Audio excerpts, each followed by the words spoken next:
Tidak hanya Li Yun, kuil penguasa cahaya juga mendidih saat ini.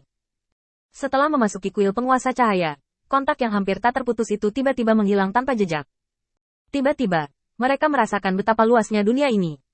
Orang-orang yang bisa dihubungi dalam sekejap melalui kuil penguasa cahaya sekarang tinggal beberapa bulan lagi untuk dapat mengirimkan suara mereka. Pada awalnya, semua orang masih bisa menjaga indera mereka, tetapi ketika penguasa cahaya tidak merespon sama sekali. Hanya ketika pria parubaya dengan wajah penuh niat membunuh dingin pada tirai cahaya di kuil penguasa cahaya tidak dapat diprediksi, semua orang di kuil penguasa cahaya tiba-tiba panik. Di antara mereka, Li Yun adalah yang paling panik. Tubuhnya masih ditempati oleh Qin Yichen sekarang, dan dia hanya bisa bertindak seperti penonton, menggerakkan matanya dengan perspektifnya, jauh di dalam sangkar, seperti boneka. Qin Yichen memandang pemandangan di depannya dengan ringan, dan dia tidak pernah menanggapi panggilan orang-orang percaya di kuil penguasa cahaya. Melihat dengan tenang pada trik yang diringkas di bawah ini, mulut Qin Yichen tersenyum. Mainkan ini denganku, kamu masih terlalu muda. Pada saat berikutnya, latihan yang diringkas lebih lambat dari Ling sebenarnya selangkah lebih maju darinya. Itu padat, seperti pisau tajam dari hujan lebat, langsung memotong asap hitam hampir 100 meter. Berhentilah sombong. Kematian. Mengikuti raungan rendah Ling, suara tajam pedang yang bertabrakan dan pecah berkumpul menjadi raungan, menyapu ke segala arah.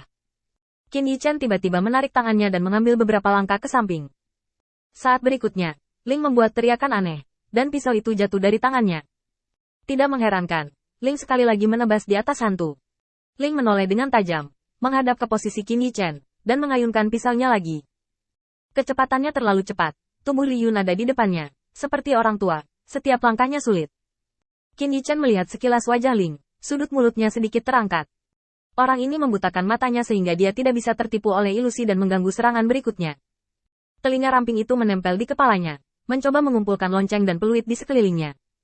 Qin Yichen tahu bahwa tidak ada gunanya menghindari. Dengan tubuh Li Yun, mustahil untuk menghindari pedang kelima. Jadi, bertarunglah dengan erat.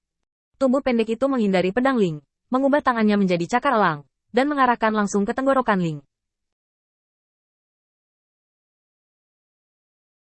Dalam perhitungan Qin Yichen, karena Ling menggunakan suaranya, itu berarti kecepatan reaksinya akan lebih lambat. Tapi Qin Yichen mengabaikan satu hal, dia tertipu kali ini. Ling Ran tiba-tiba membuka matanya, pada jarak yang begitu dekat, mengandalkan kecepatan reaksinya sendiri. Dia meraih tangan Qin Yichen, dan saat berikutnya, bilahnya sudah menekan di atas kepala Qin Yichen. Pada jarak yang begitu dekat, Qin Yichen bahkan bisa melihat kegilaan di wajah Ling, seolah-olah dia bisa merasakan panas dari mulutnya ketika dia berteriak. Sangat gila. Pada saat kritis, Qin Yichen tidak panik sama sekali. Di celah sempit di antara keduanya, sebuah cincin penyimpanan kecil mekar dengan kecemerlangan yang mempesona. Cahaya menenggelamkan senyum di wajah Qin Yichen. Mata Ling hanya kosong. Berdebar. Ledakan tumpul membuat semua orang di bawah khawatir, dan sosok yang tak terhitung jumlahnya terbang keluar dari asap hitam. Di atas langit, Qin Yichen mengangkat tangannya dan mengibaskan debu dari ledakan tentara Tao. Meskipun dia tampak sedikit malu, tindakannya berdiri di udara sangat khusyuk. Di tangan Qin Yichen, dia memegang setengah dari lengannya. Itu ditinggalkan oleh Ling untuk melarikan diri. Ratusan meter dari Qin Yichen, Ling tampak kesakitan, mencengkeram lengannya yang terputus dan meraung. Hei, dukun. Sebuah geraman yang tidak bisa dijelaskan. Qin Yichen menatap Ling dan mengangkat alisnya sedikit. Aku tidak berharap kamu merespons dengan baik. Tepat sebelum cincin penyimpanan meledak, Qin Yichen menggenggam pergelangan tangan Ling. Dia memiliki energi spiritual untuk melindungi tubuhnya. Tidak peduli seberapa lemah tubuh Li Yun, dia diberkati dan diberkati oleh Dewa Cahaya. Selain itu, Qin Yichen menggunakan susunan sihirnya untuk melindungi bagian vital tubuhnya. Di bawah rangkap 3 asuransi, tubuh Li Yun dilindungi dari ini. Kerusakan satu pukulan. Tapi reaksi lawan terlalu cepat. Tidak dapat melepaskan lengannya, dia hanya memotongnya dan mundur satu demi satu, menghindari pusat ledakan dan ujungnya. Qin Yichen kehilangan setengah dari lengannya yang tidak berguna dengan ekspresi serius. Aduh. Dengan raungan rendah lainnya, di lengan Ling yang terputus, segumpal benda hitam merayap yang tidak dikenal tiba-tiba keluar. Setelah beberapa saat, itu menjadi lengan Ling. Mata Qin Yichen menatap lengan yang baru tumbuh, dan bahkan tidak ada jejak pertumbuhan baru. Orang yang tak terhitung jumlahnya di bawah ini diam-diam berkumpul, dan lawan jelas telah menyerah pada rencana untuk berduel. Qin Yichen mengulurkan tangannya dan dengan lembut mengetuk di depannya. Tidak ada orang yang berani menyerang Olympus dengan mudah. Aku akan memperhatikan ini lain kali. Setelah itu, tubuh Qin Yichen menghilang tanpa jejak, dan Li Yun juga menguasai tubuhnya saat ini. Hanya saja matanya bukan lagi pemandangan asap hitam di wilayah bintang Phoenix Api, melainkan cahaya terang. Qin Yichen melemparkannya langsung kembali ke kuil penguasa cahaya. Li Yunren tampak tercengang, dan menepuk wajahnya dengan keras. Rasa sakitnya menyerang, dan Li Yun hampir meneteskan air mata. Ini tidak mudah. Li Yun, pikirkan baik-baik, aku harap kamu bisa mengerti niatku.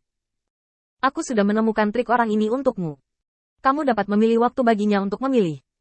Qin Yichen memberi Li Yun perintah dengan kekeras kepalaannya yang terakhir, dan sedikit menenangkan emosi para penganut Lord of Light, dan baru kemudian kesadarannya jatuh kembali ke dewanya sendiri. Begitu dia membuka matanya, Qin Yichen meninju meja dengan keras. Aku juga marah padaku. Awalnya karena sangat membosankan untuk tinggal di kamar kecil di bidang bintang yang menelan ini, dan saya ingin datang kepada orang-orang percaya dan menghabiskan waktu. Saya tidak pernah memikirkannya, saya langsung menabrak tunggul yang keras. Tentu saja, janggut keras kepala ini didasarkan pada kekuatan Li Yun saat ini. Jika Dewa Qin Yichen ada di sana, ada cara untuk membunuhnya. Lawan yang jelas dapat dihancurkan, tetapi karena tubuh Li Yun tidak cukup kuat untuk mendukung terlalu banyak cara, dia harus menghapusnya. Dan dia telah kehilangan dirinya di depan sekelompok orang percaya. Kuncinya adalah bahwa itu tidak berakhir. Semakin Qin Yichen memikirkannya, semakin marah dia, dan dia meninju meja lagi. Semangat!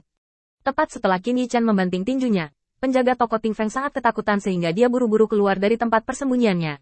Dengan ekspresi saleh di wajahnya, dia berlutut langsung ke Qin Yichen.